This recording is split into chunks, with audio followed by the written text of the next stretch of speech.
बच्चा बड़ा होकर मेरे साथ खाएगा। कुरान ने उनकी सिफत को यूं बयान किया, यक़्तुलूना अब्नाअहुम, वो अपनी औलादों को कत्ल कर दिया करते थे। जुए में बहुत आगे बढ़ चुके थे। शराब नोशी की तो कोई इंतहा नहीं थी। इस बात से आप अंदाजा लगा सकते हैं, इब्नुल क़य्यिम लिखते हैं मेरे भाइयों कि जब उनके घर में कोई बच्चा पैदा होता था तो उस बच्चे के हलक में सबसे पहले शराब के कतरे, शराब की बूंदें डाली जाती थी। जैसे हमारे यहाँ कोई बच्चा पैदा होता है तो शहद वगैरह चटाया जाता है, बच्चे को ऐसे शहद लिया जाता है, उसके जबान में लगाया जाता है। अरब के अंदर जब कोई बच्चा पैदा होता था तो उस बच्चे की हलक में सबसे पहले शराब का कतरा डाला जाता था और इस पर फख्र होता था, गर्व होता था कि बहुत बड़ा कारनामा अंजाम दे दिया। बाप दादा की रस्म रवाज को हमने जिंदा रखा। शराब इतनी पिया करते थे या वो खाना खाने बैठा करते थे तो पानी की जगह पर वो शराब रख लिया करते थे। जैसे आज हमारी मौजूदा और मॉडर्न जमाने के लोग खाना खाते हैं तो पेप्सी, थम्स अप, कैंपा की बोतल अपने पास रख लेते हैं, खाना खाते जाते हैं और कोल्ड ड्रिंक पीते जाते हैं। अरब के लोग खाना खाते जाते थे और शराब पीते जाते थे। इब्नुल क़य्यिम अल जौज़ी लिखते हैं कि शराब इतनी पीते थे कि वो भूल जाते थे शराब पीने के बाद कि मैं अपनी बीवी का हाथ पकड़ रहा हूं या अपनी बेटी का हाथ पकड़ रहा हूं। इमाम अहमद अपनी मुस्नद के अंदर नकल करते हैं कि एक सहाबी जब शराब हराम नहीं हुई थी, हुर्मत शराब से पहले उन्होंने इतनी शराब पी ली कि शराब के नशे में बजाय बीवी के हाथ पकड़ने के बेटी का हाथ पकड़ लिया, खींचने लगे। बेटी चीखी, मां दौड़ती हुई आई, अपने शौहर के हाथ से अपनी बेटी के हाथ को छुड़ाया और अपने शौहर को कमरे में बंद कर दिया। ये शराब का नशा था। इसीलिए शराब को फौरन हराम नहीं करार दिया गया। मुख्तलिफ मरहलों से गुजरने के बाद शराब की हुर्मत का ऐलान हुआ। शराब के इतने रसिया थे अरब के लोग कि शराब की हुर्मत का ऐलान भी फौरन नहीं किया गया। ये फौरन मान ही नहीं सकते। अगर शराब की हुर्मत का ऐलान कर दिया तो कहीं लोग बहक न जाएं, बितक न जाएं, ऐसा ना हो कि मजहब न छोड़ बैठे, इस्लाम से दूर ना हो जाएं। हजरत उमर फारूक ने कई मर्तबा कहा अल्लाह के नबी शराब की हुर्मत का ऐलान करिए, लेकिन अल्लाह के नबी हजरत उमर फारूक के इस मशवरे को नहीं मान रहे। उमर इतनी जल्दी अगर शराब हराम कर देंगे तो ये लोग शराब नहीं छोड़ पाएंगे। अंदाजा लगाइए, एक अंसारी ने हजरत अब्दुर्रहमान इब्ने औफ और हजरत अली रजी अल्लाह ताला अन्हु की दावत की, खाने पर बुलाया और खाने पर बुलाने के बाद, खाना खिलाने के बाद शराब का दौर चला। सबने शराब पी क्योंकि हराम नहीं हुई थी उस वक्त। शराब के नशे में धुत हो गए और इसी वक्त मगरिब की अजान का वक्त आ गया। अजान होने लगी, नमाज पढ़ी गई। एक साहब शराब के नशे में नमाज पढ़ा रहे हैं, अल्लाहू अकबर कहकर नियत मानते हैं। सूरह फातिहा तक तो गाड़ी ठीक चलती है। सिरातल्लज़ीना अनअमता अलैहिम गैरिल मग़ज़ूबि अलैहिम वलद्दाल्लीन, यहां तक तो ठीक पढ़ा। उसके बाद सूरह काफिरून की तिलावत की जाने लगी और सूरह काफिरून में कुल या अय्युहल काफिरून ला अअबुदु मा ताबुदून चेंज कर दिया, नशे में है क्या? ला अअबुदु मा ताबुदून, आए नबी कह दो क्या काफिरो, मैं उनकी इबादत नहीं करता जिनकी इबादत तुम करते हो। लेकिन वो सहाबी नमाज पढ़ा रहे हैं तो क्या कह रहे हैं? कुल या अय्युहल काफिरून नहनु नअबुदु मा ताबुदून, आए नबी कह दो आए काफिरो, हम भी उन माबूदों की पूजा करते हैं, हम भी उन खुदाओं की इबादत करते हैं जिनकी तुम करते हो। माना ही बदल गया। इतनी बड़ी फहश गलती होने के बावजूद भी अल्लाह रब्बुल आलमीन ने शराब की हुर्मत का ऐलान नहीं किया, सिर्फ ये आयत नाजिल फरमा दी, या अय्युहल्लज़ीना आमनू ला तक़रबुस्सला व अंतुम सुकारा, ईमान वालो तुम नमाज के करीब मत जाया करो जब तुम नशे में हुआ करो। नमाज में कुरान की आयतें बदली जाने लगी, उल्टा सीधा पढ़ा जाने लगा, लेकिन इसके बावजूद शराब की हुर्मत का ऐलान नहीं हुआ। सिर्फ इतना कह दिया गया, नमाज के करीब मत जाओ जब नशे में हो। जब तक जो तुम्हारी जबान से जुमले निकल रहे हैं उसको तुम खुद समझने न लगो कि क्या पढ़ रहे हो, तब तक नमाज के करीब मत जाओ। अब सहाबा किराम बड़े मोहतात हो गए, अब नमाज के वक्त शराब नहीं पीते थे। क्यों? अभी शराब पिएंगे तो नमाज का वक्त हो जाएगा, नमाज का वक्त होगा तो हम नमाज हमारी जमात छूट जाएगी, तो अब एहतियात करने लगे, ये करने लगे। लेकिन एक वक्त आया मदीने के अंदर शराब के नशे में अंसार और मुहाजिर जब दोनों लड़ गए, पर ये हाफिज इब्न कसीर ने तफसीर इब्न कसीर के अंदर नकल किया है, जब दोनों लोग लड़ गए शराब के नशे में, अंसारी कहने लगे हम तुमसे अफजल, मुहाजिरीन कहने लगे हम तुमसे अफजल, अंसार कहने लगे अल्लाह के रसूल सल्लल्लाहु अलैहि वसल्लम को हमने पनाह दी, तुम भूखे और नंगे मक्के से चलकर हमारे पास आए थे, हमने तुम्हें घर दिया रहने के लिए, तुम्हें बसेरा दिया, तुम्हें ठिकाना दिया, तुम्हारे पास कुछ नहीं था, हमने तुम्हें आबाद किया और आज तुम हमसे अफजल बनते हो। और उधर मुहाजिरीन कहने लगे अल्लाह के रसूल हमारे खानदान में कौम कुरैश में पैदा हुए, खानदान बनु हाशिम में आए, हमारी कौम तुम्हारी जमात तुम्हारी कौम से तुम्हारी बिरादरी से ज्यादा अफजल। आपस में तलवारें निकलने लगी, एक दूसरे पर अफजल होने का दावा करने लगा। उस मौके पर अल्लाह तबारक व तआला ने शराब को मुकम्मल तौर पर हराम करार दे दिया और ये आयतें नाजिल फरमाई, या अय्युहल्लज़ीना आमनू इन्नमल खम्रु वल मैसिरु वल अंसाबु वल अज़लामु रिज्सुम मिन अमलिश शैतान फज्तनिबूहु लअल्लकुम तुफ्लिहून। और कीजिए आप, शराब के नशे में वो बेटी का हाथ पकड़ने लगे, इंसानियत बाकी नहीं रह गई थी। एक बकरी इस कबीले की दूसरे के कबीले में चली गई, इस आदमी की बकरी ने दूसरे के खेत में थोड़ी सी घास खा ली।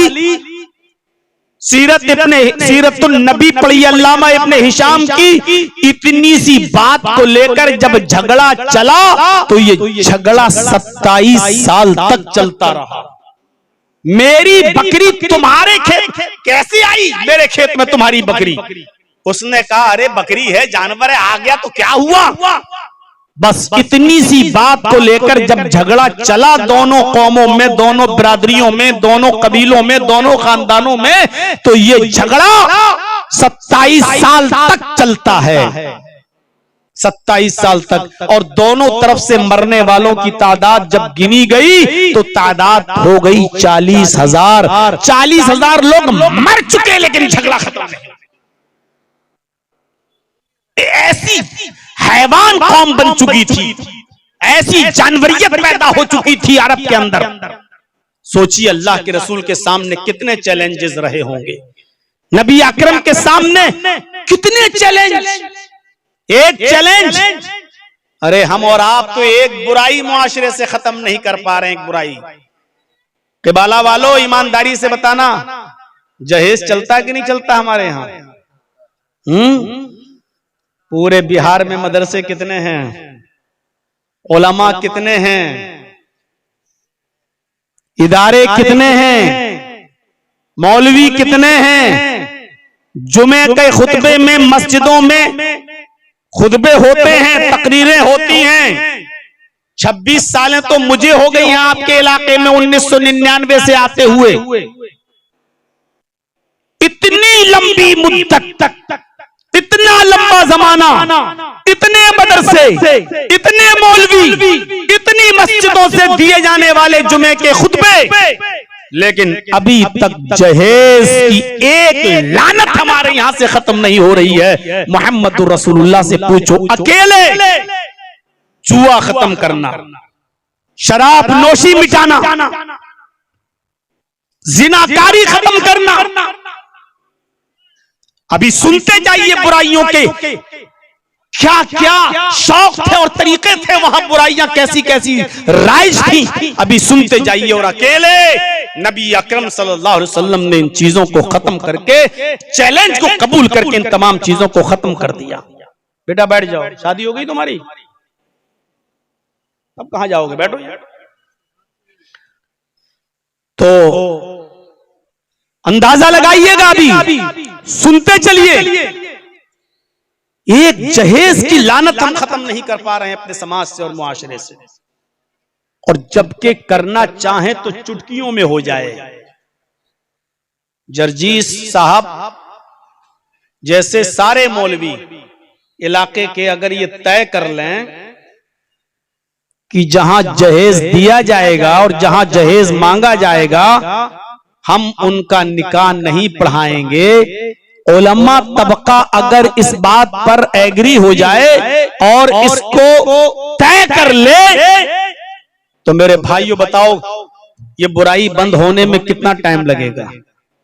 लेकिन जर्जीस साहब खुद नहीं चाहते हैं कि बंद हो, क्योंकि कल जर्जीस साहब को अपने बेटे का शादी करना, हमें खुद जहेज चाहिए, हमें खुद मोटरसाइकिल चाहिए, हमें खुद 4 व्हीलर चाहिए। पहले मेरे बेटे की शादी हो जाए, बाद में मीटिंग होगी, अभी नहीं होगी साहब। अभी ये हम जैसे ऐसे कितने पड़े हुए हैं, नहीं बंद हो सकती। अकेले बलबूते पर आपने कितनी चीजों को खत्म किया मुआशरे से और समाज से। एक चैलेंज था, चोरी नहीं होती थी क्या अरब की सरजमीन पर, लेकिन कानून जब हाथ काटने का बनाया तो इतना सख्त कानून बनाया इमाम कायनात ने कि चोर के हाथ काट दिए जाएं, और फिर इस पर इतनी सख्ती से अमल किया कि कबीले बनु मखजूम की लड़की फातिमा जब चोरी में पकड़ी गई, अल्लाह के नबी के पास उसका मुकदमा आया। आपने पूछा कितनी चोरी की, बताया गया इतनी, कहा हद निसाब को पहुंच रही है, हाथ काट दो। होता है बेटा, जल्दी निकल जाओ, या तो जाओ या फिर बैठे रहो। एक काम करो मेरे साथियों, सुनो, इतना सख्त कानून।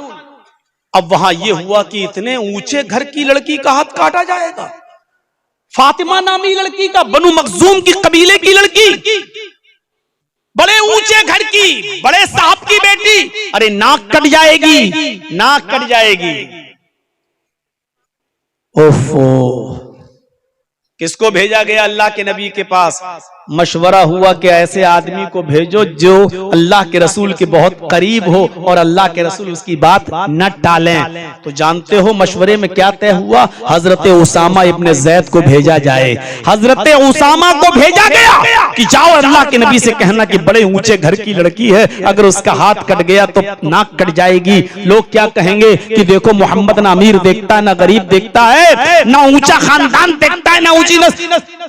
हजरत उसामा जब ये सिफारिश लेकर आए और कहने लगे कि अल्लाह के रसूल बहुत ऊंचे घर की लड़की है, हमसे गुजारिश की गई कि आपकी बात अल्लाह के नबी मान लेंगे, आप सिफारिश कीजिए, आप उसको छोड़ दीजिए, कितना अच्छा होगा, समाज में हमारी नाक नहीं कटेगी। तो अल्लाह के नबी ने उसामा की बात, सबसे करीबी शख्स की बात, जिगरी दोस्त की बात क्या कहकर काट दी? आपने कहा उसामा अत्तशफ़उ फ़ी हद्द मिन हुदूदिल्लाह, अल्लाह की हदों में से एक हद को तोड़ने की सिफारिश करने आए हो।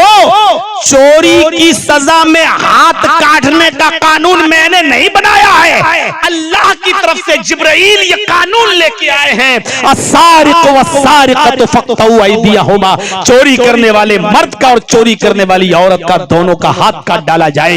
ये कानून अल्लाह की तरफ से नाफिज किया हुआ है और तुम मेरे पास सिफारिश लेके आए हो, जाओ और उसका हाथ काट दो। उसका हाथ काट दिया गया। तब अल्लाह के नबी ने जोरदार और शानदार अल्फाज में कहा था कि आज कबीले बनु मखजूम की लड़की का जो हाथ काटा गया है उसको देखकर कोई यह न कहे कि मैंने दुश्मनी में हाथ काटा है, बल्कि ये अल्लाह का कानून था जो मैंने पूरा किया है। अगर उसकी जगह पर मेरी अपनी बेटी होती, आपने कसम खाकर कहा, पढ़िए बुखारी, वल्लाही लौ अन्ना फातिमा बिन्त मोहम्मद सरकत लक़तअतु यदहा, अगर आज उसकी जगह पर मेरी अपनी बेटी, मेरी अपनी लख्त जिगर फातिमा ने भी चोरी की होती तो मैं उसका भी हाथ काट देता।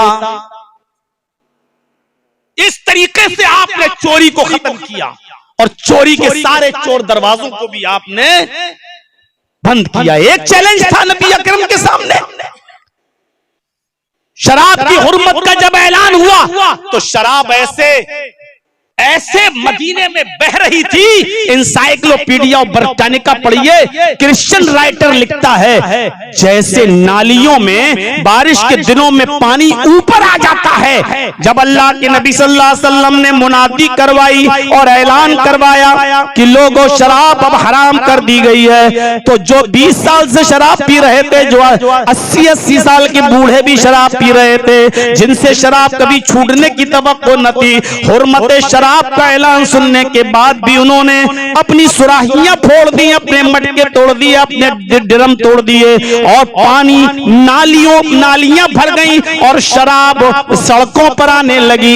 इंसाइक्लोपीडिया ने थोड़ा सा खुलू करते हुए लिखा, ऐसा लग रहा था जैसे शराब की बाढ़ आ गई हो, पानी का सैलाब आ गया हो मदीने की सरजमीन पर। इतनी जल्दी लब्बैक, इतनी जल्दी आवाज किसी हाकिम वक्त की आवाज पर लब्बैक नहीं कहा गया जितना मोहम्मद रसूलुल्लाह सल्लल्लाहु अलैहि वसल्लम की आवाज पर लब्बैक कहा गया। गवर्नमेंट आज की सिगरेट की डिब्बियों पर लिखती है, cigarette smoking is injurious to health, cigarette health के लिए नुकसानदेह है। लिखने के बावजूद मुझे बताओ कितने लोग ये सिगरेट छोड़ते हैं। गवर्नमेंट की बात को भी इतनी आसानी से कोई नहीं मानता जितनी जल्दी मोहम्मद रसूलुल्लाह सल्लल्लाहु अलैहि वसल्लम की आवाज पर लब्बैक। जहां ये कानों में आवाज गई कि शराब हराम हो गई, ड्रम फेंक दिए, उड़ेल दिए, मटके तोड़ दिए, सुराहियां फोड़ दी, जाम जो उनके होंठों तक पहुंच चुका था, एक एक घूंट, दो घूंट जो पी चुके थे, उन्होंने भी अपने लबों से, होंठों से हटा दिया और ऐलान सुनने के बाद नालियों में वो शराब को बहा दिया।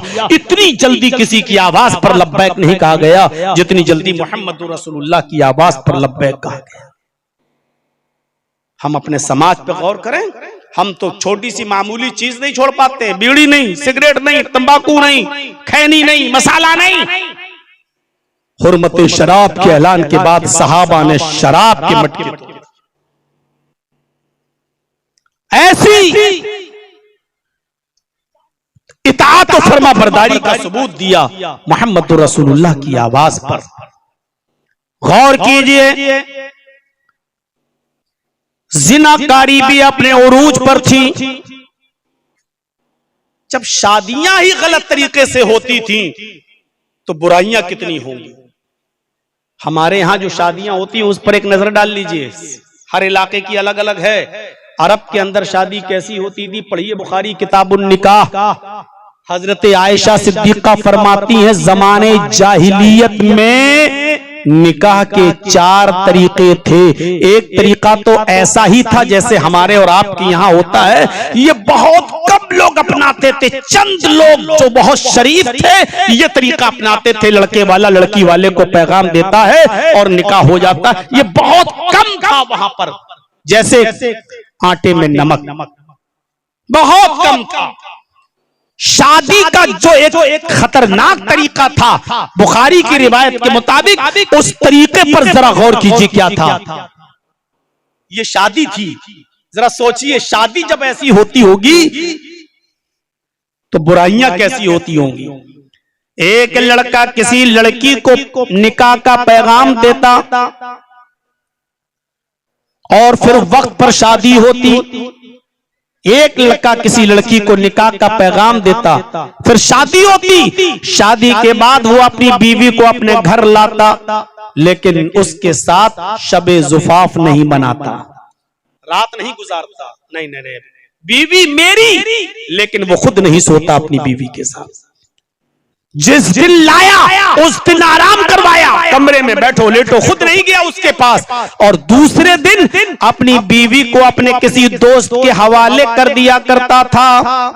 मुफस्सल अगर आपको ज़माने जाहिलियत के निकाह की तफसील पढ़ना हो तो सफीउर रहमान साहब मुबारकपुरी रहमतुल्लाह अलैह की किताब अर्रहीकुल मख्तूम के अंदर, जहां ज़माने जाहिलियत का जिक्र किया गया, वहां ये मंजर देख सकते हैं, पढ़ सकते हैं आप। हजरत सफीउर रहमान साहब मुबारकपुरी रहमतुल्लाह अलैह ने लिखा है बुखारी के हवाले से कि ये इतना बुरा दस्तूर था कि लड़का अपनी बीवी को किसी दोस्त के या किसी दूसरे के हवाले कर देता था। वो लड़का, वो उसका दोस्त, उसकी बीवी को अपने साथ लाता था और अपने पास रखता था, और इतने दिन वो अपने पास रखता था जब तक कि उस आदमी से हमल नहीं ठहर जाता था, गर्भ नहीं ठहर जाता था। इसकी बीवी जो इसने दूसरे को पेश की है, उस आदमी से प्रेग्नेंट नहीं हो जाती थी, तब तक अपने घर नहीं बुलाता था। और जब वो उसका दोस्त इसको बताता कि तुम्हारी बीवी प्रेग्नेंट हो गई, हामिला हो गई, तब ये उसको बुलाकर लाता और उसको अपनी बीवी बनाता, अपने घर लाता। और ऐसा इसलिए किया जाता कि उनका अकीदा, उनकी आस्था, उनका बिलीव ये था, उनका विश्वास ये था कि ऐसा करने से बच्चा नेक पैदा होगा, ऐसा करने से बच्चा शरीफ और नेक पैदा होगा। ये शादी थी, शादी। ये दूसरा तरीका था शादी का। पहला तरीका मैं बता चुका हूं, वही था जो आज हमारे और आपके यहां, लेकिन बहुत कम लोगों में। दूसरा तरीका ये था, शादी करके लाता, खुद नहीं सोता, दूसरे के हवाले कर देता, उससे प्रेग्नेंट हो जाती, तब उसको लेके आता, अपनी बीवी बनाता। और ऐसा इसलिए किया जाता ताकि बच्चा नेक पैदा हो। शादी का एक तीसरा तरीका देखिए क्या था। एक ही लड़की के पास 3 से ज्यादा और 10 तक लोग जाते थे। 3, 4, 5, 6, 7, 8, 9, 10, बस 10 से ज्यादा नहीं। एक ही लड़की के पास जाते, उसके साथ जिना करते। जब पता चल जाता कि ये प्रेग्नेंट हो गई, तब जाना छोड़ देते। और जब बच्चा पैदा होता तो वो औरत उन सबको बुलाती जितने उसके पास जा चुके हैं, 3, 4, 5, 10 तक जितने लोग उसके साथ जिना किए, आज बच्चा पैदा हुआ, वो उन सबको बुलाती और कहती कि तुम सब हमारे पास आए, तुम सब ने हमारे साथ रात गुजारी, हमारे साथ शारीरिक संबंध बनाया, हमारे साथ तुम लोगों ने जिस्मानी ताल्लुकात कायम किए। सब कहते कि हाँ सच है कि हमने जिस्मानी ताल्लुकात बनाए। कहा बच्चा पैदा हुआ है। अब वो औरत उस बच्चे को उठाती और इतने लोगों में से जिसकी गोद में रखना चाहती रख देती। मतलब 5 आदमी आए या 9 आदमी आए या 10 आदमी आए, बच्चे को उठाकर जिसके भी गोद में रख देती। ये उसी का बच्चा मान लिया जाता, ये उसकी बीवी मान ली जाती, वो उसका शौहर मान लिया जाता। और इस तरीके से वो आदमी इस बच्चे को और इस औरत को लेकर अपने घर चला जाता। अब ये दोनों मियां बीवी हो गए और ये बच्चा उस आदमी का बच्चा बन जाता। ये शादी का तीसरा तरीका था। गौर करो, जब शादियां ऐसे होती थी तो बुराइयां किस उरूज पर होंगी। हम अंदाजा लगाएं मोहम्मद रसूलुल्लाह के सामने कितने चैलेंज था, कितनी परेशानियां थी, कितना बड़ा चैलेंज था इन तमाम बुराइयों को खत्म करने का। आज कहते हैं मौलाना साहब समाज कैसे सुधरेगा। समाज में अभी इतनी बुराई नहीं है,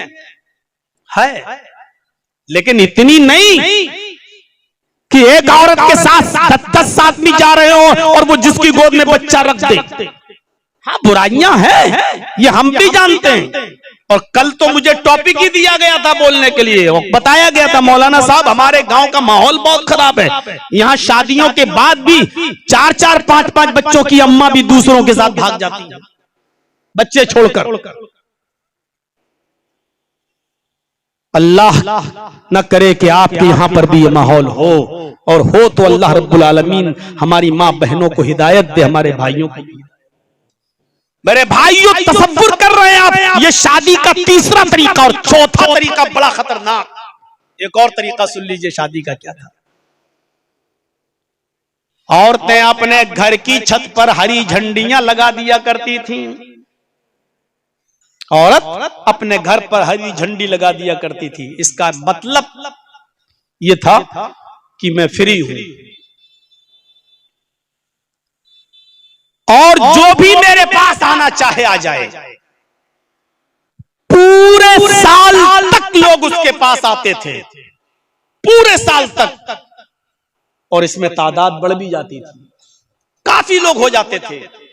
और जब 9 महीने के बाद उस औरत के बच्चा होता था तब वो उन सबको बुलाती थी जितने लोग इस 9 महीने में उसके पास आए, चाहे वो 100 हो गए हों, 200 हो गए हों, 50 हो गए हों, जितने लोग उसके पास आ चुके वो सबको बुलाती और कहती कि तुमको तो मालूम है कि तुम लोग सब मेरे पास आए हो और सबने मेरे साथ रात गुजारी है, जिना किया है, अब बच्चा पैदा हुआ। अब वो औरत उस बच्चे को नहीं रखती थी किसी की गोद में, खाने काबा से एक कयाफा शनास बुलाया जाता था। जैसे आजकल होते हैं ना, पंडित लोग आते हैं तो मुहूर्त निकालते हैं ना, शादी में कौन सा दिन अच्छा रहेगा, शुभ रहेगा, कौन सी तारीख शुभ रहेगी, और पता नहीं मुहूर्त निकालने के बाद भी पता चलता है कि स्टोव से जला दी गई, सिलेंडर से मार दी गई, आग से जल गई। और हमारे साथ कितने लोग जेल में थे बेचारे जो इसी में आए थे कि साहब हत्या में आए। किसकी हत्या में? हमारे ऊपर ससुराल वालों ने हत्या का जुर्म लगा दिया, औरत को मारा, औरत को मारा, बीवी को मारा, जबकि हमारा कसूर नहीं। अब अल्लाह बेहतर जाने किसका कसूर क्या है। तो मेरे भाइयों, जैसे मुहूर्त निकाला जाता, ऐसी खाने काबा से कयाफा शनास को बुलाया जाता था, और कयाफा शनास आने के बाद उस बच्चे को देखता और फिर ये देखता कि इतने लोगों में इसकी शक्ल किस आदमी से मिल रही है। कयाफा शनास उसकी शक्ल को मैच करता, मिलाता, टेली करता, किससे मिल रही है। फिर वो उस बच्चे की शक्ल से जिसकी शक्ल मिल रही होती उसी की गोद में ये बच्चा रख देता और उस औरत को उस आदमी के हवाले कर देता और कहता कि ये तेरी बीवी, ये तेरा शौहर, ये तेरा बच्चा, अब आज के बाद ये तेरी बीवी है, जाओ ले जाओ। इस तरीके से शादी का ये चौथा तरीका। इस चौथे तरीके, इतने किस्म के निकाह, औरत की कोई इज्जत नहीं, जितने उसके पास जाना चाहे चले जाएं। अल्लाह के नबी सल्लल्लाहु अलैहि वसल्लम ने निकाह के इन बुरे तरीकों को मिटाया और कुरान करीम की आयतें लोगों को पढ़ पढ़ कर सुनाई कि वह अनकिहुल अयामा मिनकुम, लोगों तुम में से जो भी गैर शादीशुदा हैं उनका निकाह करा दो। वस्सालिहीन मिन इबादिकुम व इमाइकुम, और तुम में से जिनके गुलाम नेक हों और जिनकी लौंडियां भी शरीफ होने को, उनका भी निकाह करा दो। इस्लाम चाहता है कि गुलाम अपनी गरीबी की वजह से बैठा न रहे, कोई लौंडी भी अपनी गुर्बत की वजह से बैठी न रहे। गुलाम को ये कहने का मौका ना मिले कि मैं तो किसी का गुलाम हूं, मैं कहां से निकाह कर सकता हूं। समाज को अल्लाह हुक्म दे रहा है, लोगों को हुक्म दे रहा है, गांव वालों से कह रहा है, मोहल्ले वालों से कह रहा है, सोसाइटी वालों से कह रहा है, अगर तुम्हारे समाज में, तुम्हारी सोसाइटी में कोई गैर शादीशुदा है तो उनका निकाह करा दो। यकूनू फुकरा युगनिहिमुल्लाहु मिन फज़लिह, ये मत देखो कौन गरीब है कौन अमीर है। जो फकीर होगा, तंगदस्त होगा, बदहाल होगा, अल्लाह उसको अपने फजल से गनी कर देगा। अल्लाह अपने फजल से गनी करेगा। शादियां कराना तुम्हारा काम है। समाज के लोगों, चलो इबाला वालों से पूछते हैं, बताओ क्या आपके गांव में सब शादीशुदा हैं? जो बालिग हो गए हैं उनकी शादियां कराते हो गांव वालों? जो लड़कियां बालिग हो चुकी हैं उनकी शादियां कराते हो? अरे जाओ, जलसे में भी जो हाल है लड़के और लड़कियों का वो रोड पर देख लो। ये दीनी जलसों का हाल है। आम हालात में क्या होता होगा अल्लाह आलम। दीनी जलसों का हाल, नकाब लगा लगा कर, बुरके पहन पहन कर, चेहरे छिपा छिपा कर, किस किस तरीके से 3-3 और 4-4 और 5-5 और 6-6 लड़कियों का झुंड एक एक 2-2 लड़कों से बातें कर रहा है। जाओ और देखो समाज के लोगों, शादी करा दो, ये समाज के लोगों की जिम्मेदारी है। खुल के कह दूं, जो 20 साल का, 22 साल का, 25 साल का, 30 साल का लड़का है और उसकी शादी नहीं हुई है और गांव वाले उसकी शादी की फिक्र नहीं कर रहे हैं, अरे गांव वालों वो खुला हुआ साड़ है। किसी की भी बहन और बेटी की किसी भी वक्त इज्जत से खिलवाड़ कर सकता है। जिसकी बेटी 25 साल की, 30 साल की हो चुकी है और शादी नहीं हुई है, गांव वालों वो खुली हुई, माफ कीजिएगा मौजरत के साथ कह रहा हूं, वो खुली हुई और बेहया गाय हो चुकी है, वो किसी भी वक्त पूरे समाज को गंदा कर सकती है। इसलिए अल्लाह ने कहा वान की हुलाया मामिन कुम, तुम में से जो गैर शादीशुदा हैं, लड़के हो या लड़कियां, उनका निकाह करा दो। और लड़के और लड़कियां ही नहीं बल्कि यहां तक फरमाया वस्सालिहीन मिन इबादिकुम व इमाइकुम, तुम्हारे गुलामों में से और लौंडियों में से जो नेक हैं उनकी भी शादी करा दो। गरीबी की वजह से कोई ये ना कह सके कि मैं शादी नहीं कर सका, मेरे पास पैसा नहीं है, मेरे पास इतना पैसा नहीं है। अपने पैरों पे खड़े हो जाएंगे तब शादी करेंगे। साहब इस्लाम में ये नहीं है। इस्लाम के अंदर सिर्फ इतना है कि अगर तुम अपनी बीवी को खिला सकते हो, पिला सकते हो, बीमार हो जाए तो उसका इलाज कर सकते हो और उसका हक़ ज़ौजियत अदा कर सकते हो तो तुम्हें निकाह करना पड़ेगा। या माशर शबाब मन इस्तता मिनकुमुल बाअ फलयतज़व्वज, ऐ नौजवानों की जमात, अगर तुम अपनी बीवी को खिलाने और पिलाने की ताकत रखते हो, उसकी हक़ ज़ौजियत को अदा करने की ताकत रखते हो, फलयतज़व्वज, तो तुम निकाह कर लो। फिर फरमाया निकाह करने का हुक्म इसलिए दिया जा रहा है कि निकाह करने का ये फायदा होगा, फ़इन्नहु अग़द्दु लिलबसर व अहसनु लिलफरज, निकाह से निगाहें झुक जाती हैं, आंखें नीची हो जाती हैं और शर्मगाह की हिफाजत होती है, यानी दूसरों की मां बहन बेटियां महफूज हो जाती हैं। मौलाना साहब कहां दूसरों की मां बहन बेटियां महफूज हुई हैं? शादीशुदा लोग तो और बिगड़े हुए हैं, अपनी बीवी पर डोरे, दूसरों की औरतों पर डोरे डाल रहे हैं। सब मालूम है। 26 साल से आता हूं, खूब तजर्बा है। जलसों में कितने लड़के और कितनी लड़कियां पकड़े गए हैं सब मालूम है, बैठा के रखे गए हैं। सुबह होके सरपंच साहब फैसला करते हैं, अच्छा लड़का लड़की को लेके भागा है, पहला सजा चल निकाह कराओ दोनों का। अब लड़का और लड़के का बाप कहता साहब निकाह नहीं करेंगे। नहीं नहीं नहीं साहब, नहीं नहीं नहीं हो गई गलती, निकाह नहीं करेंगे। निकाह नहीं करेगा, लेके भागा था। कहा चलो निकाह नहीं करेगा तो 2-5 लाख रुपए जुर्माना। किसी की लड़की लेके भागोगे? सरपंच ना कयामत के दिन ये इतना लठियाए जाएंगे ये लोग जो फैसला कर रहे हैं। क्यों साहब 5 लाख रुपए लड़का क्यों दे? लड़के का बाप क्यों दे? साहब किसी की लड़की लेके भागा, उसके घर गया था, लड़की उठा के ले गया था, लड़की की मर्जी नहीं थी भागने में। बगैर लड़की की मर्जी के कोई लड़का किसी लड़की को लेकर भाग ही नहीं सकता। ये हो ही नहीं सकता कि कोई लड़का किसी लड़की को अपनी मर्जी से भगा ले जाए और उसमें लड़की की मर्जी शामिल ना हो। जब लड़की की भी मर्जी थी तो फैसला एक तरफा क्यों? 3 लाख 4 लाख का जुर्माना लड़का क्यों दे?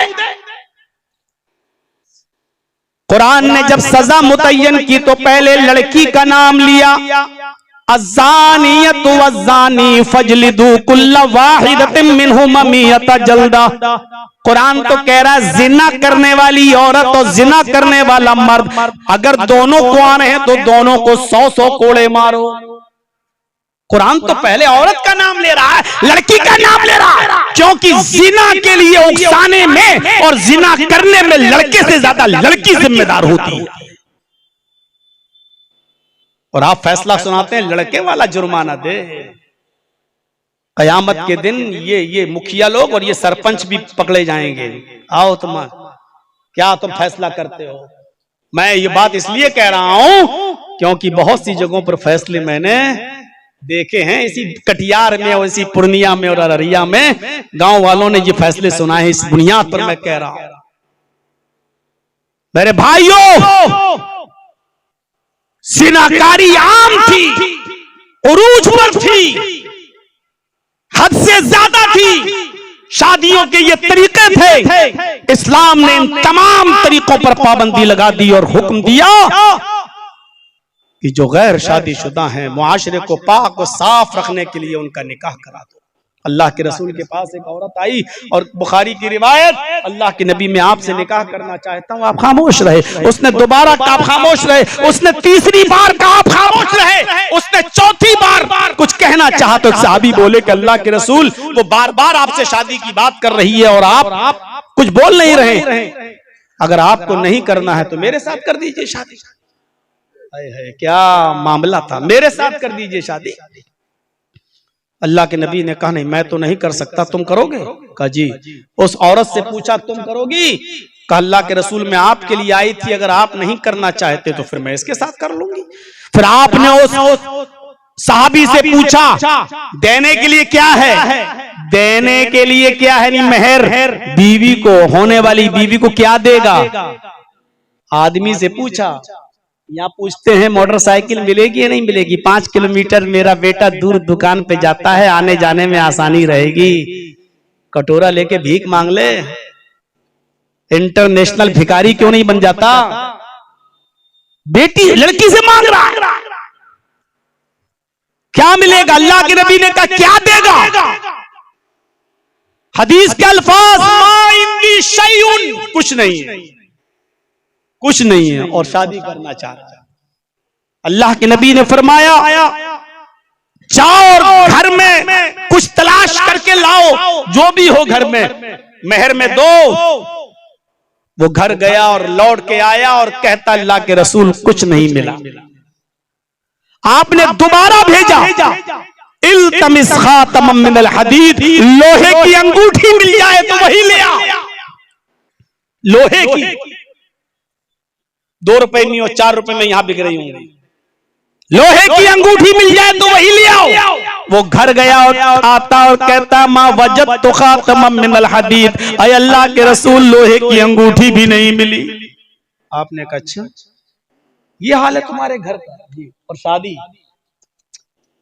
शादी करना चाह रहा है। आपने कहा अच्छा कुछ भी नहीं है? कहता एक चीज है मुझे याद आ रही है। कहा क्या? सुनेंगे तो आपको हंसी आएगी।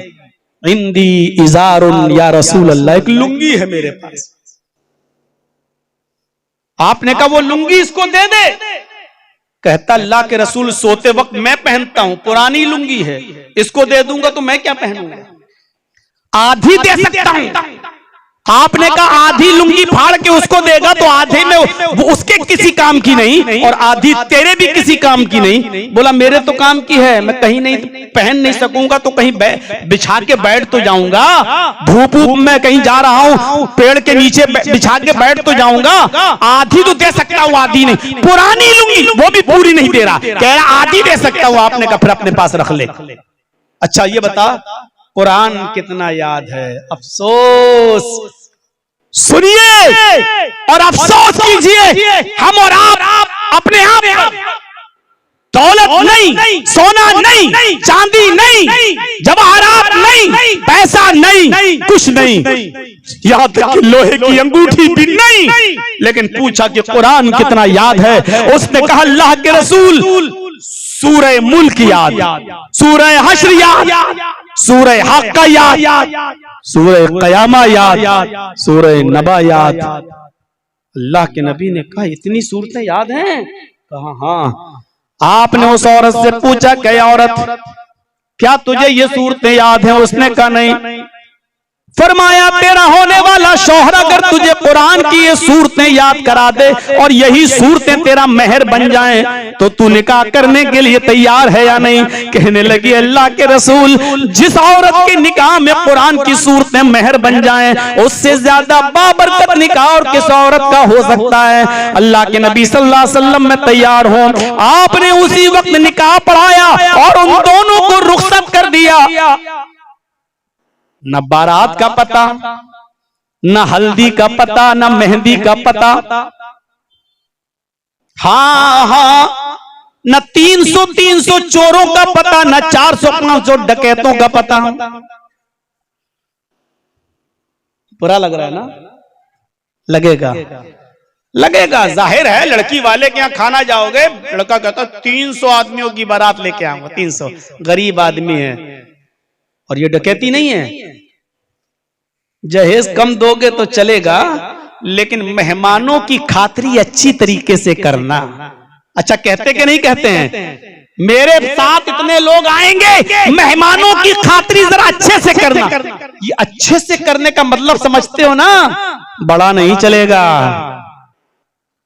बड़ा नहीं चलेगा। मटन और चिकन के नीचे कोई बात नहीं। अब उस 300 और 400 थोड़े अल्फाज सख्त है मेरे, उन चोरों लुटेरों का पेट भरने के लिए, इन डाकुओं का पेट भरने के लिए बेचारा कहां कहां से कर्जा लेता है।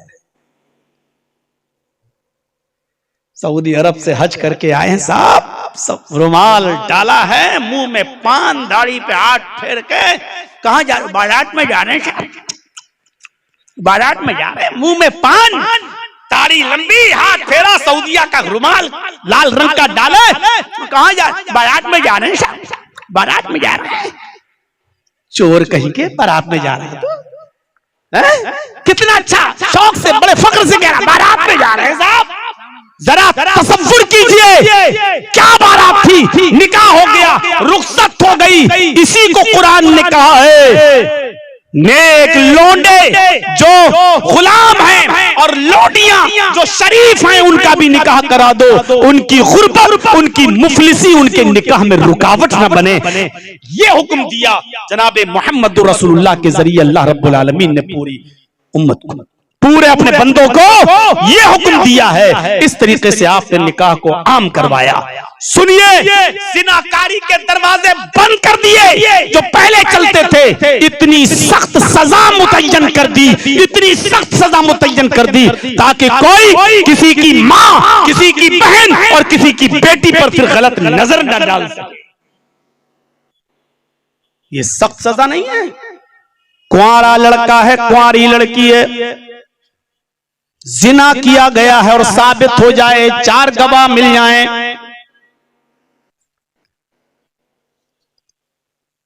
100 कोड़े मारो।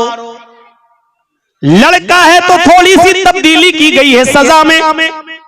कुंवारा लड़का है तो उसको पत्थरों से मारा जाएगा, लेकिन दौड़ा दौड़ा के मारा जाएगा। चारों तरफ लोग पत्थर लिए खड़े होंगे। इधर से मारा जाएगा, वो भागेगा, दूसरी तरफ से उसको मारा जाएगा, उधर से भागेगा, तीसरी तरफ से मारा जाएगा। उसको दौड़ा दौड़ा के शादीशुदा को अगर शादीशुदा है तो उसको रजम किया जाए, संसार कर दिया जाएगा, और कुंवारा है तो उसको 100 कोड़े मारे जाएंगे। कुंवारा है तो उसको 100 कोड़े मारे जाएंगे और 1 साल के लिए शहर बदर कर दिया जाएगा। आप उसको अपने गांव में नहीं रख सकते, अपनी बस्ती में नहीं रख सकते। लड़की है तो उसको भी 100 कोड़े मारे जाएंगे और 1 साल के लिए शहर बदर कर दिया जाएगा। शादीशुदा है अगर तो उनको पत्थरों से उस वक्त तक मारा जाएगा जब तक कि उनकी रूह ना निकल जाए। मर्द को दौड़ा दौड़ा के मारा जाएगा, लेकिन औरत को दौड़ाया नहीं जाएगा। उसको सीने के बराबर जमीन में गाड़ दिया जाएगा और उसको पत्थरों से मारा जाएगा उस वक्त तक जब तक कि उसकी रूह न निकल जाए। माइज इब्ने मालिक अस्लमी को पत्थरों से दौड़ा दौड़ा के मारा गया था और अल्लाह के नबी के पास एक औरत आई, काम दिया, जिसने कहा था अल्लाह के रसूल इन्नी क़द असब्तुल हद्द या रसूल अल्लाह, हाय अल्लाह के रसूल मैं हद को पहुंच चुकी हूँ, जंगल में मुझसे जिना हो गया है। आपने फरमाया होश व हवास में बोल रही हो? उसने कहा जी हाँ, मैं पूरे होश व हवास में बोल रही हूँ। अल्लाह के नबी ने फरमाया इस औरत को सजा दे दो और पत्थरों से मार के हलाक कर दो। जब उसको ले जाया जाने लगा तो कहती है मुझे धीरे धीरे लेकर चलो, मेरे पेट में बच्चा है। कहा गया अल्लाह के रसूल ये तो हामिला है, इसके पेट में बच्चा है। अल्लाह के नबी ने फरमाया खातून अभी तुझे सजा नहीं दी जाएगी, तेरी गलती की सजा इस मासूम को नहीं दी जा सकती है। जब ये बच्चा पैदा हो जाए तब आना। वो गई और 9 महीने के बाद जब बच्चा पैदा हो गया तब लेकर आई। अल्लाह के नबी ने कहा इसको सजा दे दो। जैसी उसको सजा के लिए ले जाया जाने लगा वो रोने लगा। बच्चा कहने लगी अल्लाह के रसूल क्या आखिरी मर्तबा मैं इस बच्चे को दूध पिला सकती हूँ अपना? अल्लाह के नबी ने उस बच्चे को उस औरत के हवाले कर दिया। उस बच्चे ने अपनी माँ की पिस्तान से लगकर दूध पिया। जब पेट भर के दूध पी चुका, दूध उसके मुंह पे लगा हुआ था, उसने अल्लाह के नबी के हवाले किया। अल्लाह के नबी ने उस बच्चे के होठों पर दूध लगा हुआ देखा तो फरमाया आए खातून अभी तुझे सजा नहीं दी जा सकती, अभी इस बच्चे की ग़िज़ा तेरी पिस्तानों में मौजूद है। जब ये बच्चा रोटी खाने लगे तब लेकर आना, जब तक ये दूध पीता है इसको दूध पिला, जब रोटी खाने लगे तब लेकर आना। जब वो बच्चे को जल्दी रोटी खाना सिखा देती है और जब वो बच्चा रोटी चबाने लगा तब लेकर आई। कहा अल्लाह के रसूल अब ये बच्चा रोटी भी खाने लगा, शरीयत मुहम्मदी में शायद अब गुंजाइश बाकी नहीं थी। आपने उस बच्चे को अपनी गोद में लेके एक सहाबी के हवाले कर दिया और उस औरत को संसार होने के लिए भेज दिया। उसको सीने के बराबर गाड़ा गया और पहला पत्थर खालिद इब्ने वलीद के हाथ में। पहला पत्थर जब खालिद इब्ने वलीद ने उसको मारा तो सर फट जाता है और खून का फव्वारा खालिद इब्ने वलीद के कपड़ों को खराब कर देता है। उनकी जबान से कुछ नाज़ेबा जुमले निकल जाते हैं, तेरा सत्यानाश चाहे, कम बख्त बदबख्त बदचलन, ऐसे कुछ जुमले बोल देते हैं। अल्लाह के नबी को जब पता चला तो आप खालिद इब्ने वलीद से बात करना छोड़ देते हैं। एक दिन खालिद इब्ने वलीद ने कहा मेरे माँ बाप आप पर कुर्बान, आए अल्लाह के रसूल ऐसा क्यों कर रहे हैं, आप हमसे नाराज हो जाएंगे तो मेरी तो आखिरत बर्बाद हो जाएगी। अल्लाह के नबी ने कहा खालिद तुमने उस औरत को बहुत बुरा बुरा जुमला बोला है, बदचलन बोला है, वो बदचलन नहीं थी। अल्लाह खालिद इब्ने वलीद ने कहा अल्लाह के रसूल वो जानिया औरत, उसके खून के छींटों ने मेरे कपड़ों को गंदा कर दिया इसलिए मेरी जबान से निकल गया, वो जानिया थी। आपने फरमाया खालिद वो जानिया नहीं थी, आदत नहीं थी उसकी जिना करने की, उसका शौहर नहीं था, वो अपनी जवानी पर कंट्रोल न कर सकी और पहाड़ के दामन में जिना कर बैठी। लेकिन उसने अल्लाह के दरबार में ऐसी पक्की और सच्ची तौबा की है, उसने पत्थरों से मार खाकर अपने आप की अपनी जिंदगी की लीला को समाप्त कर ले। उसने ऐसी तौबा की है अगर उस एक औरत की तौबा को इस मदीने के 70 गुनाहगारों पर भी डाला जाए तो मदीने के वो 70 के 70 गुनाहगार बख्श दिए जाएं, वो 70 के 70 जहन्नमी भी जन्नत में दाखिल हो जाएं। अगर उस एक औरत की तौबा को इस मदीने के 70 गुनाहगारों पर डाला जाए तो वो भी बख्श दिए जाएं। मेरे भाइयों, उस औरत को सीने के बराबर गाड़ा गया। आपने जिना को जब रोका तो ऐसा रोका कि जिनसे भूल चूक से धोखे से अनजाने में गुनाह हो भी जाता था तो वो अपने आप को अल्लाह के नबी की अदालत में पेश करते थे और कहते थे कि मुझसे जवानी के जज्बात में आकर गुनाह हो गया, मुझे पाक कर दीजिए। तहिरनी या रसूल अल्लाह, तहिरनी या रसूल अल्लाह, ऐ अल्लाह के रसूल मुझे पाक कर दो, ऐ अल्लाह के रसूल मुझे पाक कर दो। और इस तरीके से पाक हुआ करते थे। सोचो कि जिना को खत्म करना कितना बड़ा काम था, और जिना को खत्म ही नहीं किया। अगर किसी से जिना हो जाता था तो वो खुद छुपाता नहीं था। इतना डर पैदा कर दिया उसके दिल में अल्लाह का कि वो दुनिया में सजा भुगतने के लिए तैयार हो गया, लेकिन आखिरत की सजा से डरने लगा। मेरे भाइयों, इस तरीके से अल्लाह के रसूल सल्लल्लाहु अलैहि वसल्लम ने रूह का इलाज किया, जिस्म का नहीं, रूह का इलाज किया। जिस्म का इलाज करने वाले तो हजारों डॉक्टर यहाँ मौजूद हैं। मेरे भाइयों, मोहम्मद रसूलुल्लाह वो हकीम है, वो डॉक्टर हैं जिन्होंने रूह का इलाज किया। रूह का कौन है आज ऐसा जो ये कह सके कि मुझसे ये जुर्म हुआ? जुर्म हो सकता है, सहाबी से हुआ, लेकिन उन्होंने इसी दुनिया में आने के बाद कहा कि अल्लाह के रसूल मुझे सजा दे दीजिए। सहाबिया से हुआ, उन्होंने कहा अल्लाह के रसूल मुझे सजा दे दीजिए। अंदाजा लगा सकते हैं आप कैसा मुआशरे को पाक और साफ बनाया मोहम्मद रसूलुल्लाह सल्लल्लाहु अलैहि वसल्लम ने। औरतें अर्रहीकुल मखतूम पढ़ेंगे, औरतें खाने काबा का बिल्कुल बरहना और नंगी होकर तवाफ करती थी। कपड़ा पहनने की इजाजत नहीं थी दीन इब्राहिमी के अंदर उनको।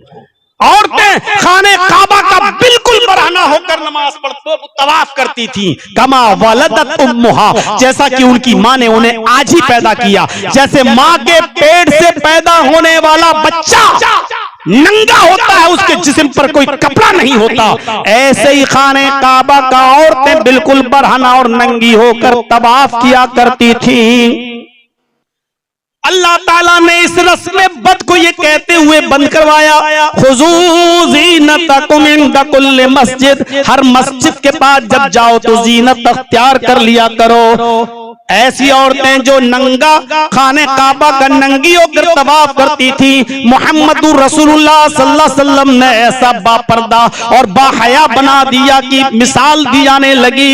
ऐसी शर्म हया उनके अंदर पैदा कर दी कि वही औरतें शर्म हया की देवी बन गई, शर्म हया को अपनाने वाली बन गई, शर्म सरापा शर्म हया बन गई। मेरे भाइयों, गौर कीजिए, वो औरतें जो खाने काबा का नंगा तवाफ करती थी, जिनको नंगा रहने में शर्म नहीं लगती थी, मेरे भाइयों, उनको चेहरा दिखाकर चलने में शर्म आने लगी, हाथों में गिलेब तो पैरों में सॉक्स पहनने लगी, पर्दे वाली बन गई, हया वाली बन गई। ऐसी औरतें बन गई कि हजरत फातिमा इंतकाल के वक्त कहने लगी, हाय अली, जब मेरा इंतकाल हो जाए तो मुझे दिन के उजाले में नहीं, रात की तारीकी में इशा की नमाज के बाद मुझे दफनाने ले जाना। कहा, हाय फातिमा, तुम मेरी बीवी नहीं, मोहम्मद रसूलुल्लाह की बेटी भी हो, ऐसा क्यों कह रही हो? अल्लाह हजरत अली ने, हजरत फातिमा ने फरमाया, आय अली, मैं नहीं चाहती हूं कि मेरे जिस्म पर, मेरे मुर्दा जिस्म पर पड़े हुए कफन पर भी किसी गैर मर्द की नजर पड़े। ऐसी बाहया बन गई, इंतकाल के बाद भी मेरे मुर्दा जिस्म पर पड़े हुए कफन पर भी किसी की नजर पड़े, ऐसी बाहया बन गई। ये ऐसा बापर्दा बनाया। गौर कीजिए, एक उम्मे खल्लाद है, अबू दाऊद किताबुल जिहाद पढ़िए, उम्मे खल्लाद है, उसका बेटा मैदान जंग में जंग करते करते शहीद हो जाता है। किसी ने खबर पहुंचाई, आए खल्लाद की माँ, तेरा बेटा मैदानी जंग में शहीद हो गया है। जल्दी से उसने ओढ़नी ओढ़ी, चेहरा छिपाया, हाथों में ग्लव्स पहने, पैरों में सॉक्स पहने, हाथ और पैर छिपाए और मैदान जंग पे दौड़ पड़ी। चीख कर कहती, आई नहीं बनी, आई न बनी, मेरा बेटा कहाँ है, मेरा बेटा कहाँ है? बताया गया, कौन है तुम? कहा कि मैं खल्लाद की माँ हूँ, मैं खल्लाद। उसको लाया गया, उसको उसके बेटे की लाश दिखाई जा रही है, ये तुम्हारे बेटे की लाश है, ये तुम्हारे बेटे की लाश है। बेटे की लाश, बेटे की लाश को देखती है, आंखें खुली हैं, बस पूरा चेहरा छिपा है। सहाबा कह रहे हैं, आए उम्मे खल्लाद, इस पोजीशन में तो लोग पागल हो जाते हैं। जो औरतें अपनी औलाद की, अपने बेटे की मौत की खबर सुनती हैं, वो अपना पागल सी हो जाती हैं, चेहरा नोचने लगती हैं, बाल बिखेरने लगती हैं। और तुम इस कंडीशन में भी पर्दा कर रही हो, इस कंडीशन में भी अपने बेटे को देखने आई हो कि तुम्हारा हाथ भी छिपा हुआ है, तुम्हारा पैर भी छिपा हुआ है, तुम्हारी सिर्फ आंखें दिख रही हैं, अपने बेटे को जरा सही से देख लो। कहने लगी, ओ मोहम्मद के साथियों, तुम लोगों की मौजूदगी में मैं अपने बेटे को कैसे देखूं? तुम लोगों की मौजूदगी में मैं अपने बेटे को कैसे देखूं? मैदाने जंग में मैंने अपना बेटा खोया है, अपनी हया नहीं खोई। मैदाने जंग में मैंने अपना बेटा खोया है, अपनी शर्म नहीं खोई। मैदाने जंग में मैंने अपना बेटा खोया है, मैंने अपनी हया का जनाजा नहीं निकाला। मैदाने जंग में बेटा शहीद, लेकिन इसके बावजूद चेहरा नहीं खोल रही है और कह रही है कि मैदाने जंग में अपना बेटा खोया है, अपनी हया नहीं खोई। आए जलसों में आने वालों, तुम्हारी बेटियां इस दीनी जलसे में भी अपनी हया खो बैठी हैं, अपनी शर्म खोए बैठी हुई हैं। क्या क्या शॉपिंग कर रही हैं, जलसों में मेला लगा हुआ है, अपने बच्चों के साथ और दूसरों के साथ किस तरीके से घूम रही हैं। तुमने जलसों के मकसद को फौत कर दिया है और जलसों में मेला लगाकर मेरे भाइयों तुमने औरतों को आजाद कर दिया है। 26 साल से असर हो तो कैसे हो? हमारे चीखने का, चिल्लाने का, कुरान बोलने का और हदीस सुनाने का असर हो तो कैसे हो? जब कमेटियों पर, जलसों के कराने वालों पर जब मेला बंद कराने का असर नहीं हुआ अब तक, तो मेरे भाइयों औरतें कैसे मान जाएं? उनकी बेपर्दगी कैसे रुक जाए? नहीं रुक सकती है, नहीं रुक सकती है। मीटिंगों पे मीटिंग होंगी, तमाम मीटिंगें होंगी, शेरशाहबादी में मेले बंद होना चाहिए, रात में जल्द से ज्यादा रात तक नहीं चलना चाहिए, 12 बजे तक जल्द से बंद, सब कुछ मीटिंगें होंगी। लेकिन एक मीटिंग के बाद सुबह होकर वो सारी की सारी चीजों पर फिर पानी फिर जाएगा, फिर वही हम अपने पुराने रवैये पे आ जाएंगे। मेरे भाइयों, जब तक इन जलसों में मेले बंद नहीं होंगे और यानियत बंद नहीं होगी, जब तक झूले बंद नहीं होंगे, चूड़ियों की दुकानें बंद नहीं होंगी, मेले और ठेले बंद नहीं होंगे, रब्बे काबा की कसम मुरियानियत बंद नहीं हो सकती है, नंगापन बेपर्दगी बंद नहीं हो सकती है। आपके यहाँ बहुत केबाला वालों तारीखी जलसा होता है, आपका एक अच्छा मजमा होता है आपका। हाजी सुल्तान साहब के जमाने से मैं यहाँ चला आ रहा हूँ, अल्लाह उनकी कब्र को नूर से भर दे, गरीक़े रहमत फरमाए। वो जमाना था जब वो कहते थे, और एक जमाना था जब अपने गांव के लोग हमें बताते थे, और जब यहाँ आता था तो पता चलता था कि जो नमाज छोड़ता था उसको पनिशमेंट करते थे, उसको भी सजा मिलती थी। वो एक दौर था मेरे भाइयों, आज वो दौर कहाँ चला गया? आज उरियानियत क्यों आज शबाब पर है? बेपर्दगी क्यों आज इतनी होती चली जा रही है? जैसे जैसे हमारे जलसे बढ़ते जा रहे हैं, मदरसे बढ़ते जा रहे हैं, दीन के काम और बढ़ रहे हैं, लेकिन हमारे उसके साथ साथ उरियानियत भी बढ़ रही है, बेपर्दगी भी बढ़ती जा रही है, बेहयाई भी बढ़ती जा रही है। मेरे साथियों, जरा गौर करें हम और आप, और अंदाजा लगाएं, इन मेले और ठेलों पर पाबंदी लगाने का एक बेड़ा उठाएं। हर चीज हो सकती है अगर हम और आप करना चाहें, लेकिन आप सोचते हैं कि अगर मेला नहीं लगेगा तो औरतें नहीं आएंगी, औरतें नहीं आएंगी तो फिर मदरसे का चंदा कैसे होगा? ज्यादातर तो वही देती हैं। हर शख्स के साथ एक मकसद छिपा है, हमने अल्लाह की जात पर भरोसा करना छोड़ दिया है, अल्लाह की जात पर भरोसा करना छोड़ दिया है। मेरे प्यारे साथियों, अगर आप ये तसव्वुर, ये सोचोगे हमने अल्लाह के नाम पर मदरसे की बुनियाद डाली है, तो ये अकीदा भी रखना होगा कि इंशाअल्लाह फिर अल्लाह ही इस इदारे को चलाएगा भी। मेरे भाइयों, ये तवक्कुल, ये एतिमाद हमारे अंदर होना चाहिए। उसके लिए नाजायज तरीके नहीं, बिजली की चोरी चोरी है, चाहे आप सरकारी करें या किसी और की करें, चोरी चोरी है।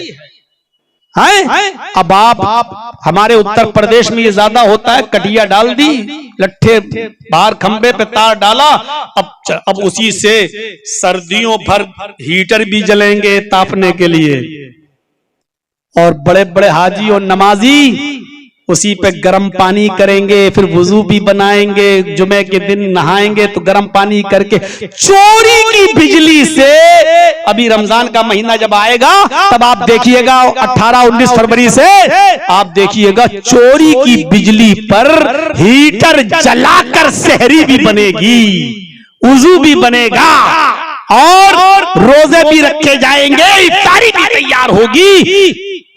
चोरी चोरी है चाहे आप किसी की करें। इसी तरीके से गलत तरीके से भी अगर हम पैसा लेंगे तो तरीका गलत ही रहेगा, वो सही नहीं हो जाएगा।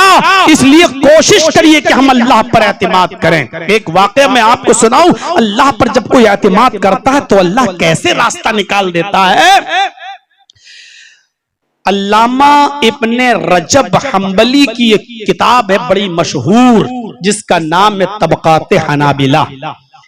इस किताब के राइटर हैं इब्ने रजब हम्बली। इन्होंने एक जबरदस्त वाकया नकल किया है अपनी किताब के अंदर, तबकाते हनाबिला के अंदर, कि एक शख्स मक्के में रहता था, बेचारा बहुत गरीब था, मजदूरी करता था, रहता था मक्के में। उसका नाम था अबू बकर मोहम्मद इब्ने अब्दुल बाकी अंसारी।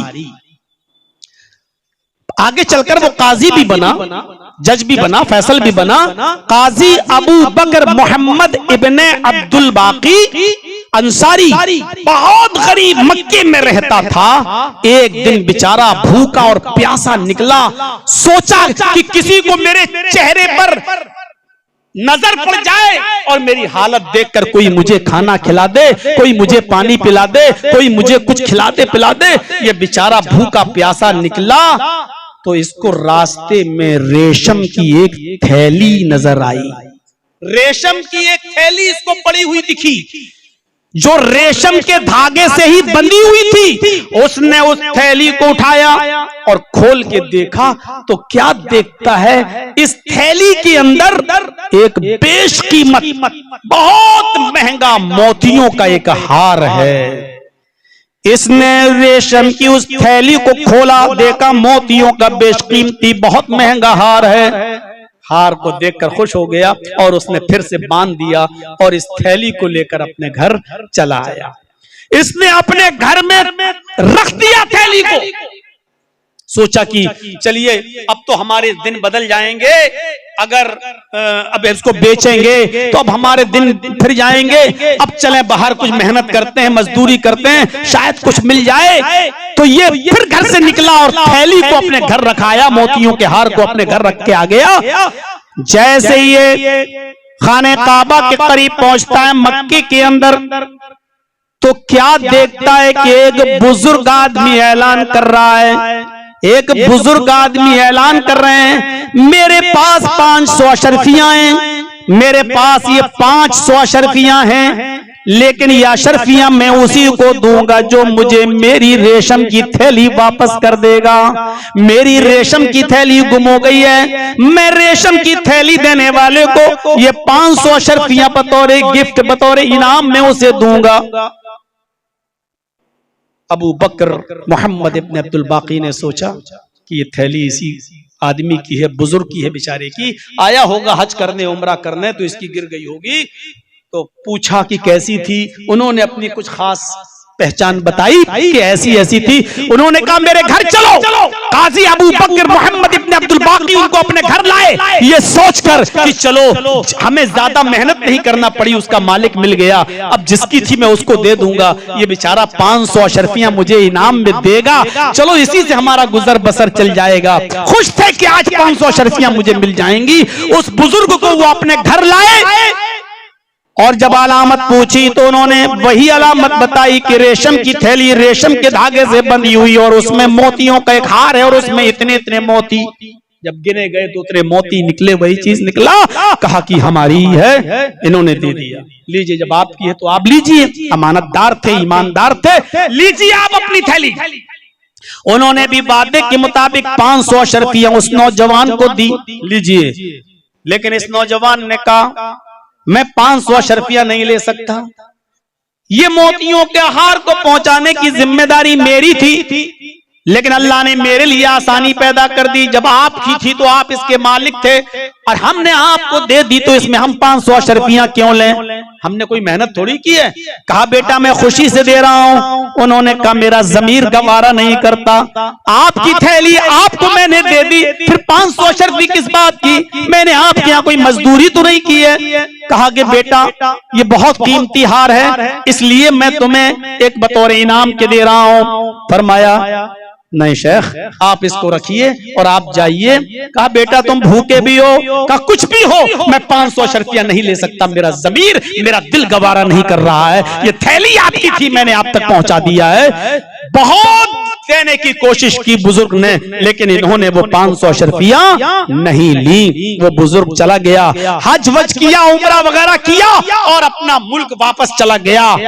5, 6, 10 साल तक काजी अबू बकर मोहम्मद इब्ने अब्दुल बाकी उसी मक्के के अंदर रहते हैं और एक दिन अपने मुल्क वापस जाना चाहते हैं, अपने वतन वापस जाना चाहते हैं।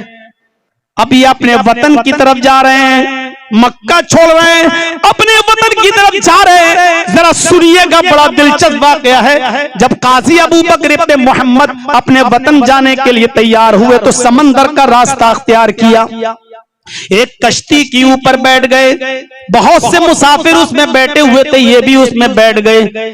कश्ती जब बीचों बीच समंदर में पहुंची तो आंधी और तूफान की शिकार हो गई और कश्ती टूट गई। कश्ती टूट गई, जितने मुसाफिर उसमें बैठे हुए थे एक एक करके सारे मुसाफिर डूब गए।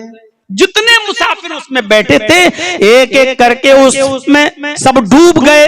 अबू बकर मोहम्मद इब्ने अब्दुल बाकी की जबान सुनिए, उन्हीं की जबानी सुनिए।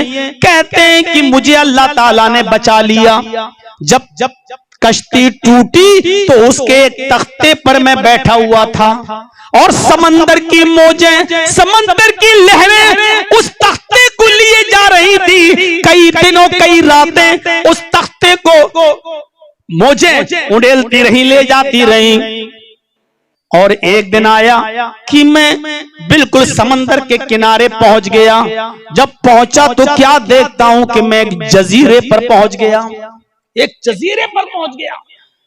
मैं वहां उठा, उस जजीरे के लोग मुसलमान थे। मुझे आज़ान की आने वाली आवाज सुनाई दी। मैं मस्जिद में चला गया, मैंने नमाज पढ़ी। नमाज पढ़ने के बाद लोग अपने अपने घरों पे चले गए, मैं उसी मस्जिद में रह गया और मैं कुरान पढ़ने लगा। उस जजीरे के लोगों ने मुझसे कहा क्या आप कुरान पढ़ना जानते हैं? मैंने कहा अल्हम्दुलिल्लाह। अब उस जजीरे के बहुत से लोग हमसे कुरान पढ़ने लगे, बड़े भी छोटे भी, बच्चे भी जवान भी हमसे कुरान पढ़ने लगे। 1-2 महीने मैंने लोगों को कुरान पढ़ाया। एक दिन उन्होंने मुझे लिखते हुए देखा तो पूछा क्या आप लिखना भी जानते हो? मैंने कहा अल्हम्दुलिल्लाह मैं खत्तात भी हूं, मैं लिखना भी जानता हूं। उन्होंने कहा मुझे आप लिखना भी सिखा दीजिए। मैं उनको लिखना और पढ़ना दोनों सिखाने लगा। उन लोगों ने मुझे उस मस्जिद का इमाम बना दिया, मैं उस मस्जिद में रहने लगा।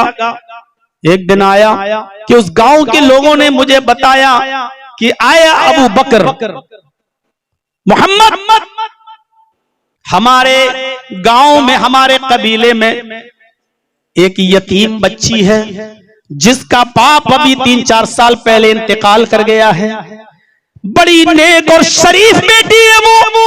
मैं चाहता हूं कि आपका निकाह उस लड़की से करा दिया जाए। पढ़ी लिखी लड़की है, नेक लड़की है, स्वालिहा है, बड़ी दीनदार लड़की है और उस गरीब और उस यतीम बाप की बेटी है जो बाप इंतकाल कर गया, उसकी बेटी है। इन्होंने मना किया, लेकिन लोगों ने कहा ये अच्छी बात नहीं, आप जवान भी हैं, तंदुरुस्त भी हैं और आप हमारे यहाँ इमामत भी करते हैं, ये हमारा फर्ज है कि हम आपका निकाह भी करा दें।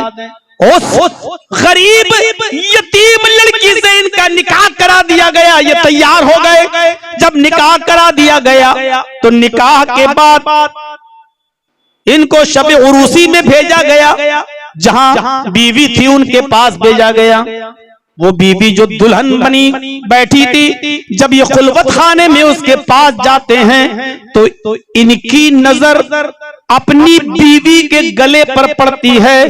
क्या देखते हैं कि उसके गले में मोतियों का एक हार है, और ये वही हार है हूबहू जो हार मुझे 10-12 साल पहले मक्के मुअज्जिमा में मिला था, बेशकीमत बहुत कीमती हार।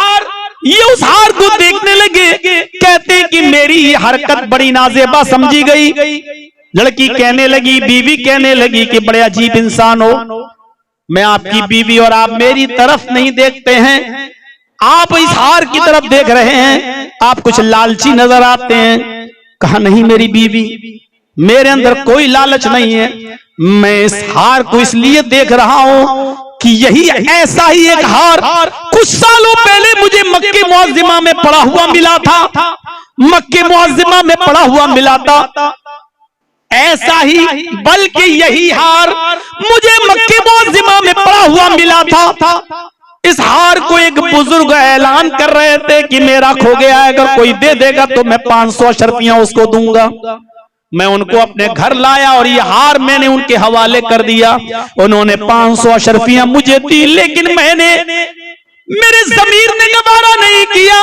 मैं भूखा था लेकिन अल्लाह पर मेरा तवक्कुल था, अल्लाह पर भरोसा था। इन्होंने बहुत देने की कोशिश की लेकिन मैंने 500 अशरफियां नहीं ली और उस बुजुर्ग का हार उनको वापस कर दिया।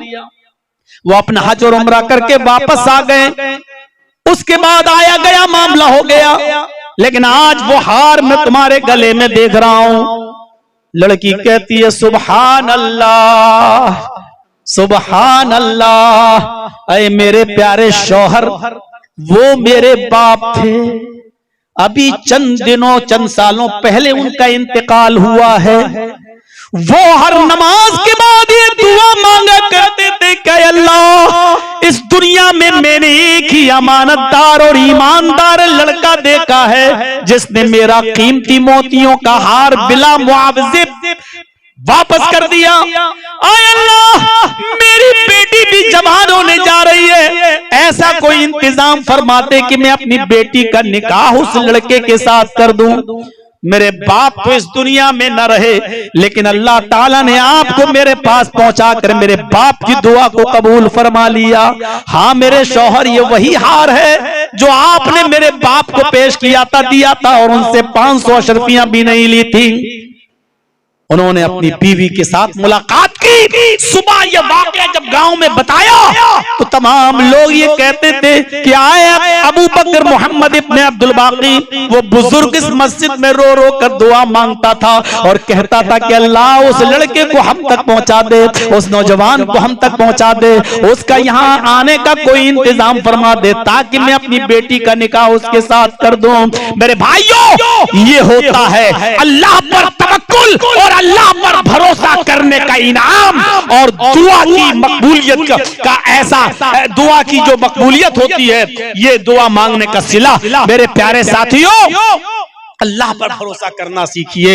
अल्लाह के नाम पे आप मस्जिदें बनवाते हो, अल्लाह के नाम पे आप इदारे कायम करते हो, तो अल्लाह इंशाअल्लाह इनको चलाएगा भी और अल्लाह इंतजाम भी फरमाएगा।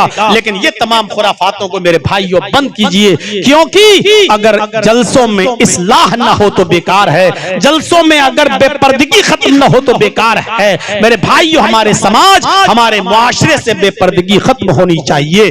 1:45 बज चुके हैं और मैं जानता हूं कि इतनी रात तक अब जागना मुमकिन नहीं है। आप लोगों से गुजारिश है कि आप जो है अपने मोबाइल समेट लें, और आप लोगों से गुजारिश है जो यहां बैठे हुए हैं, मैं 10 मिनट 15 मिनट आपके बीच बैठता हूं और इस इदारे के लिए आपसे सवाल करता हूं, दामन फैलाता हूं कि आप मेरे हाथ पर कुछ दें, तो इंशाअल्लाह मुझे उम्मीद है कि आप मेरी